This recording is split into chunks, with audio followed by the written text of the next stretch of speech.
ចឹងសូមពុទ្ធបរិស័ទតាមដាននៅសកម្មភាពដែលយើងបានដង្ហែនៅមហាមេកបូជាកាលពីម្សិលមិញពរគូឲ្យជ្រះថ្លាមានពុទ្ធបរិស័ទជាច្រើនបានចូលរួមពរចឹងសូមជ្រះថ្លាអនុមោទនានៅមហាមេកបូជាណាសូមអនុមោទនាដង្ហែនៅកាន់នៅព្រះចេតិយនៅប្រពកម្មវិធីនៅទីនោះញាតិញោម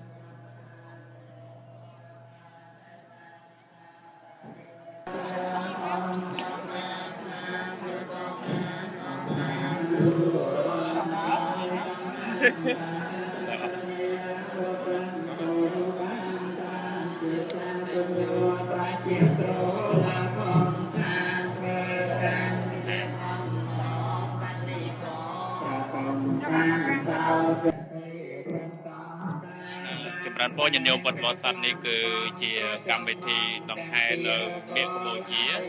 ឡូវដង្ហែនៅព្រះសម្មាសម្ពុទ្ធទៅកាន់បុស្សវុកក្នុងប្រពកម្មវិធីនៅវត្តក្រតវ័នគុលតឹងបង